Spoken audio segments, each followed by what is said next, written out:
China gets aggressive with Taiwan. An unexpected Chinese response to Notre Dame. And Chinese scientists do creepy experiments with monkey brains. That and more on this week's China News Headlines.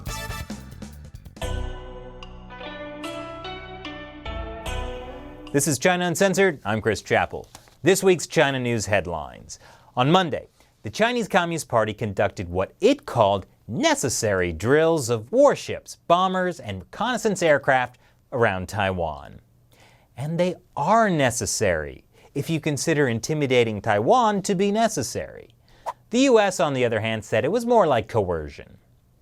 The Chinese Communist Party denies that Taiwan is a separate country, despite Taiwan having its own government, currency, and military.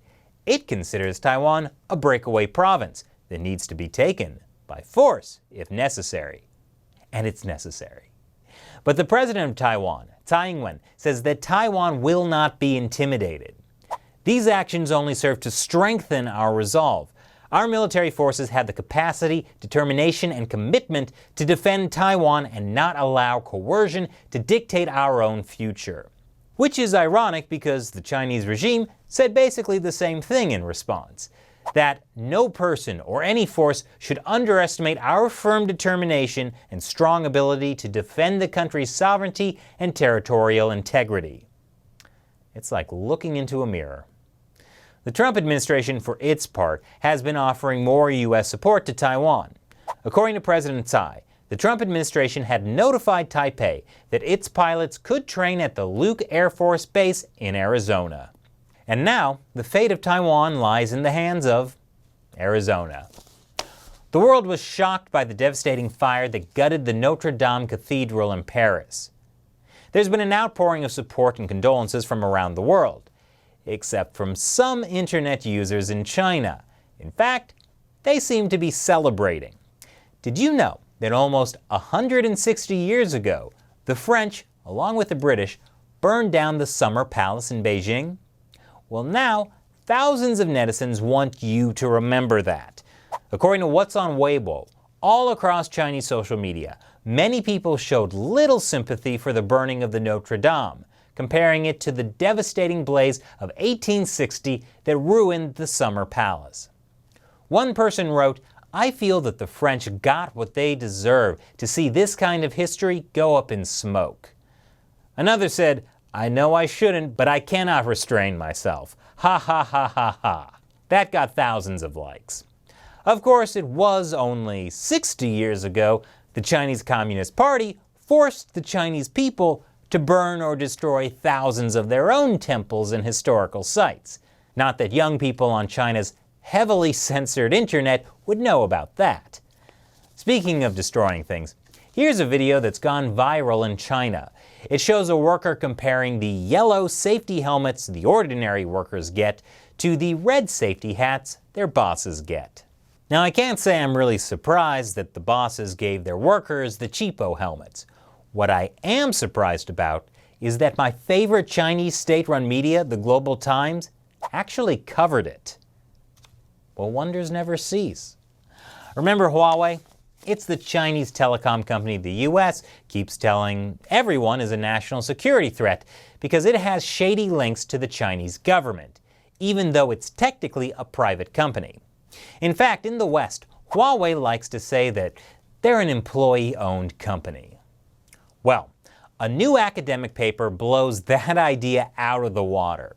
This report by Christopher Balding and Donald Clark took a look at publicly available records and concluded that Huawei isn't exactly employee-owned. And it doesn't just have shady links to the Chinese state.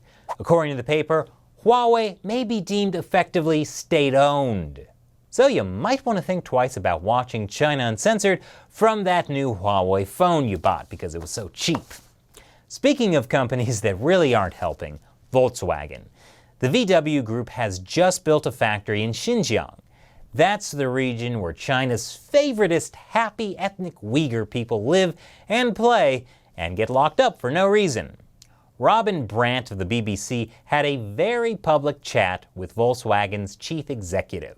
But Xinjiang is something you're not proud to be associated with in terms of what the Chinese government is doing to Uyghur people in that I part of the country? can't judge that, sorry. You can't judge it? No. But you know about it? I don't know what you're referring to. You don't know about China's re-education camps for 1 million Uyghur people that it has referred to as re-education camps as part of its counter-terror threat in the west of this country. You don't know about that? I'm not aware of that. So, would it be better if the head of a company that's invested millions of dollars in Xinjiang has no idea what's happening in Xinjiang? Or if he's just a liar? Either way, this really doesn't look good for Volkswagen, especially after that whole emissions scandal. And especially after that whole working with the Nazis thing. So I think Volkswagen might want to keep its distance from an authoritarian regime that's rounding people up based on their ethnicity and sending them to concentration camps. Just my free PR advice. More free advice from Chris Chappell. Planet of the Apes was supposed to be a warning, not a guidebook. But some people always seem to learn the wrong lessons. And that's why Chinese scientists are splicing human brain genes into monkeys. But it's not a smart idea. Part of the reason this is happening in China is because the US and Europe have made it more difficult to experiment on primates. China, on the other hand, doesn't have any of those dumb ethical constraints, so they can do important science, like cloning gene-edited disease monkeys. What could possibly go wrong? What do you think about this week's headlines? Leave your comments below.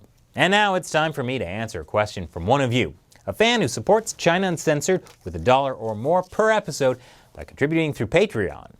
Joe Rue asks, if Xi Jinping were to watch some baby metal videos, is it possible that his heart could melt and he would stop all Chinese aggression in the Pacific? Baby metal? I'm afraid I've never heard of them. Here, let me take a listen.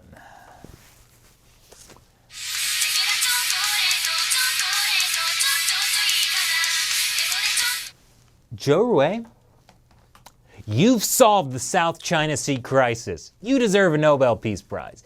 And thank you, Baby Metal, for everything. And thank you to all my 50 Cent Army soldiers who support China Uncensored. It's only because of your support that we've been able to cover topics that most other media don't want to, because they prefer to get advertising dollars or make cars in Xinjiang, rather than criticize the Chinese Communist Party. Once again, I'm Chris Chappell. See you next time.